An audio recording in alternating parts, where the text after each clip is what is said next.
Imagine for a moment that you are standing on the edge of a vast, wind-swept plain.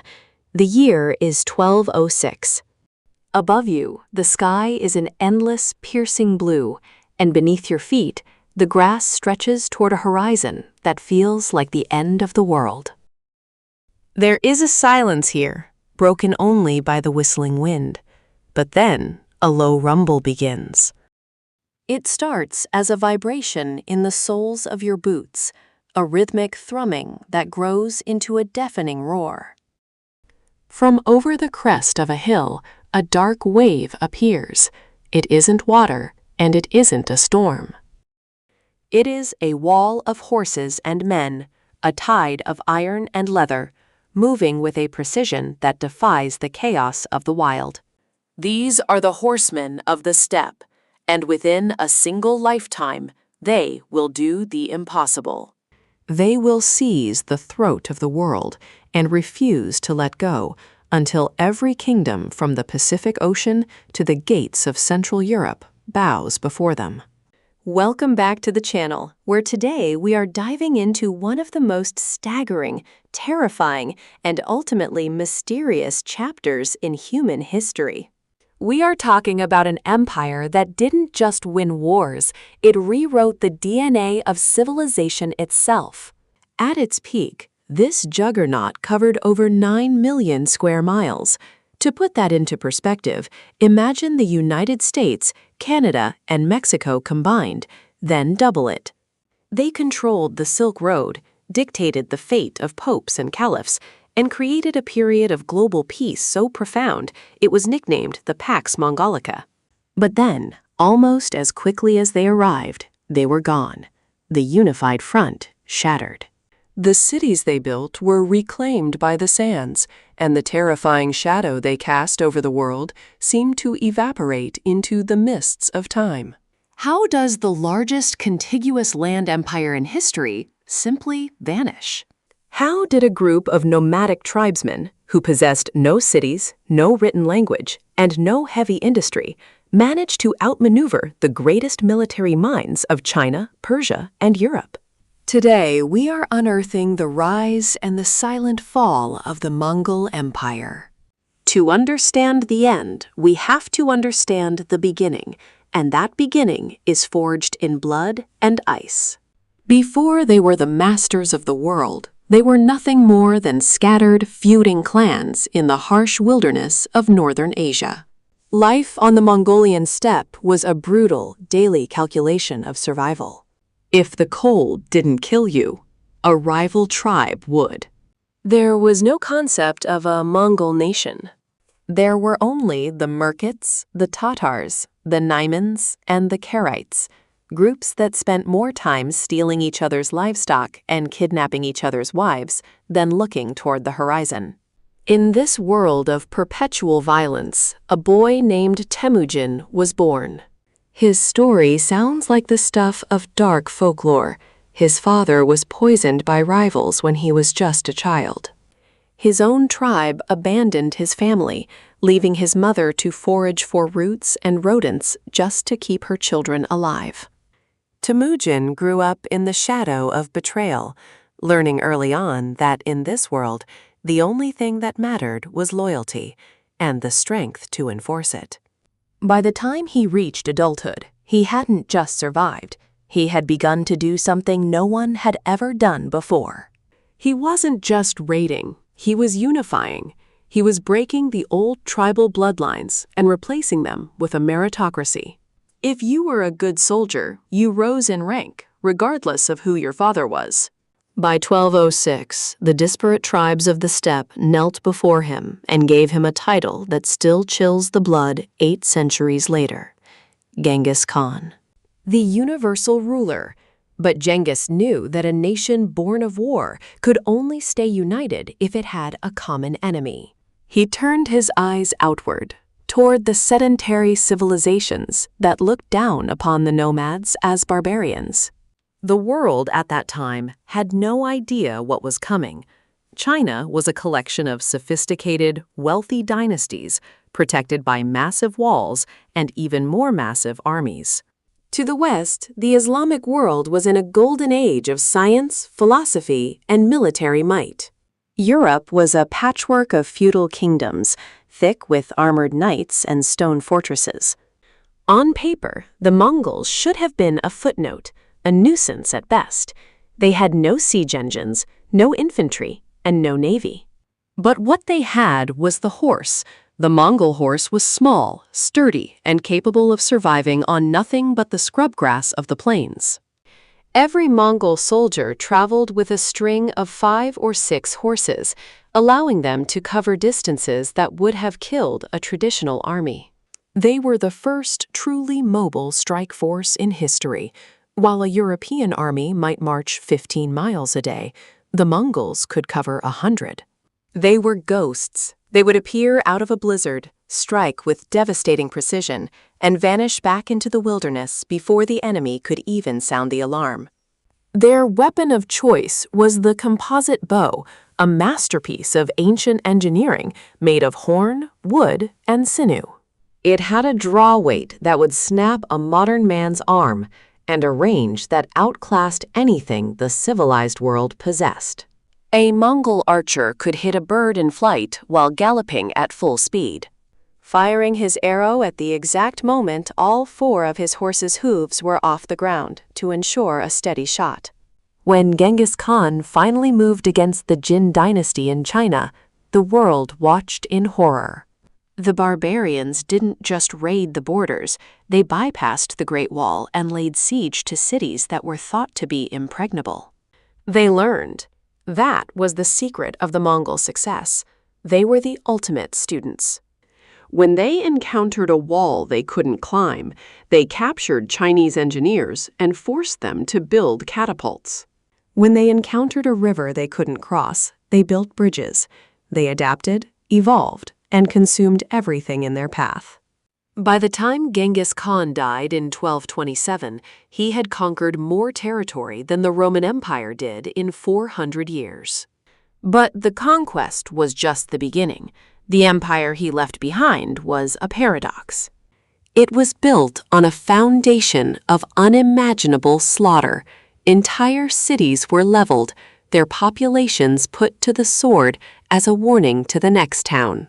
Yet within the borders of this empire, there was a level of religious tolerance and free trade that the world wouldn't see again for centuries.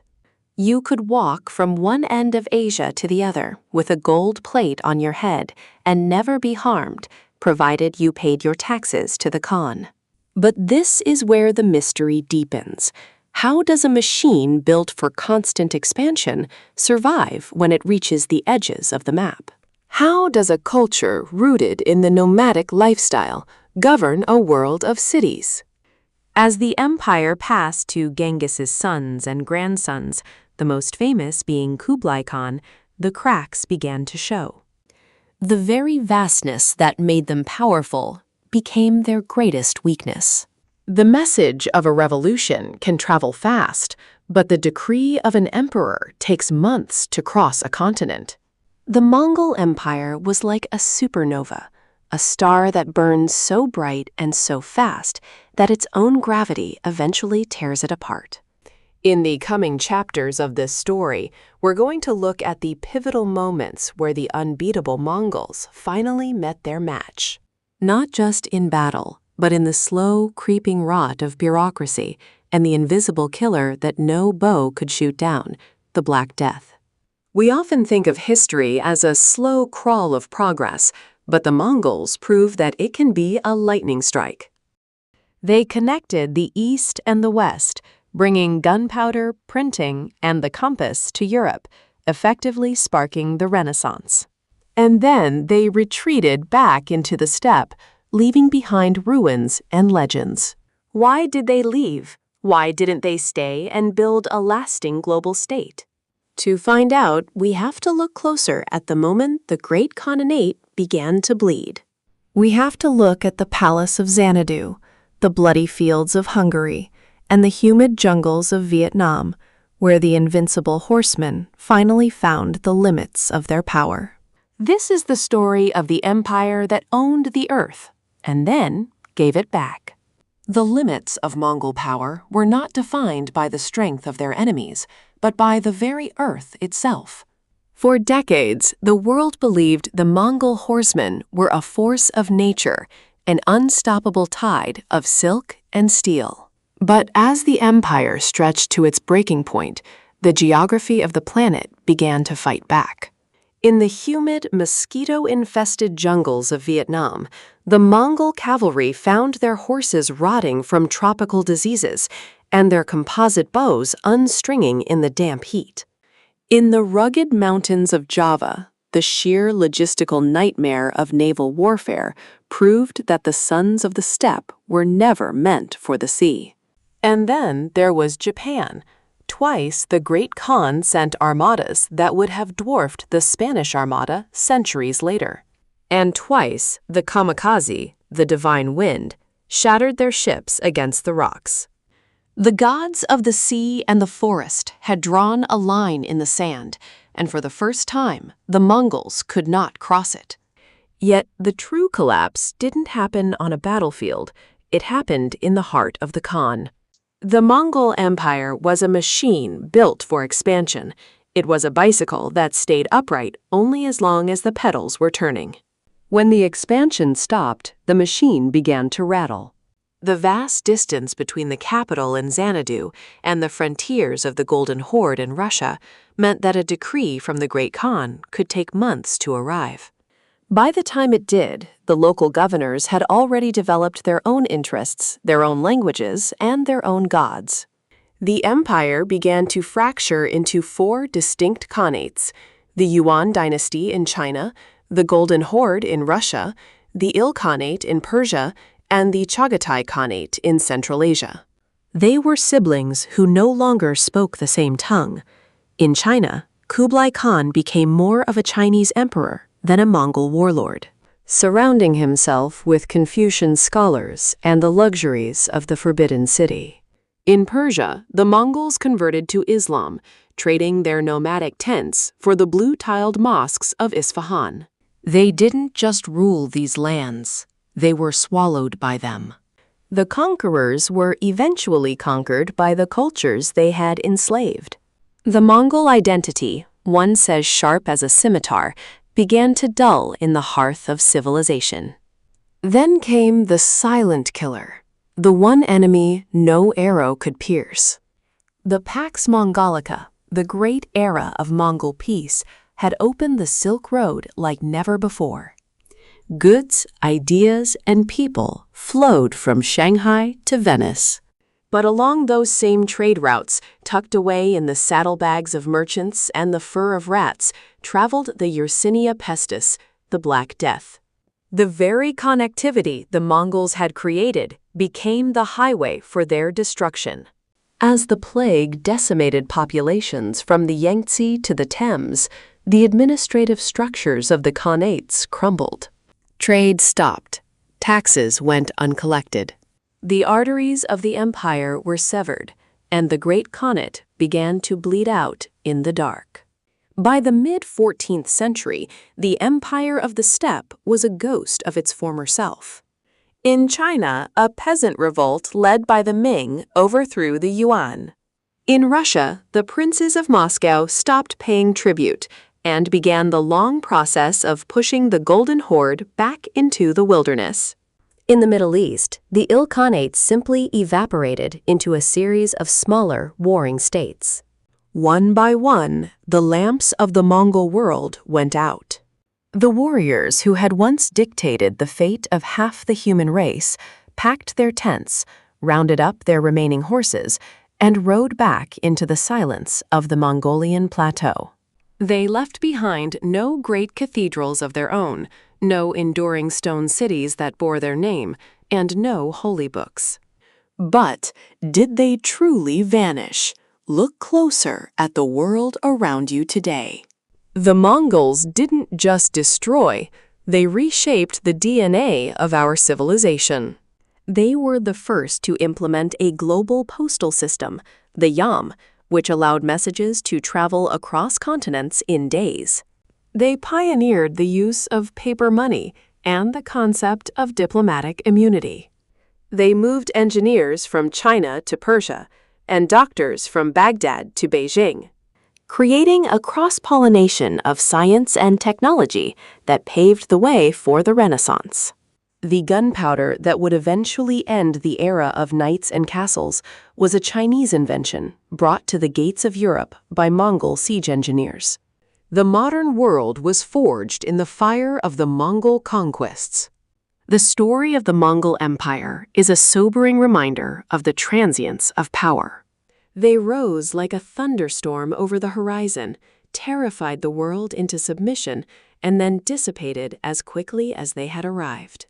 They proved that a group of nomads with nothing but courage and a vision could bring the greatest civilizations of the age to their knees. But they also proved that an empire built solely on the horse and the bow cannot survive the complexities of the peace it creates. They gave the earth back to the people they conquered, but the earth was never the same again. The hoofprints of the Mongol horses are still etched into the soul of history, a permanent scar that reminds us of the time when the steppe ruled the world. As we look back at the ruins of Xanadu or the vast empty plains of the Gobi today, we realize that the Mongols didn't really disappear. They simply retreated into the myths and legends of the people they changed forever. Their empire was a bridge, a bloody, brutal, yet magnificent bridge between the ancient world and the modern era. And once the world had crossed that bridge, the bridge was no longer needed. It vanished into the mists of time, leaving us to wonder how a single man and his sons could ever have owned the sun, the wind, and the dirt under our feet. Hello, everyone. If you found this journey through the rise and fall of history's greatest empire fascinating, make sure to show your support. This story of the Mongols is just one of many incredible tales hidden in the shadows of our past. If you want to see more deep dives into the empires, leaders, and mysteries that shaped our world, don't forget to hit that like button and subscribe to the channel. Your support helps us bring these epic stories to life. Let us know in the comments which empire you think we should explore next. Was it the Romans, the Aztecs, or someone the world has forgotten? Thank you for watching, and we'll see you in the next chapter of history.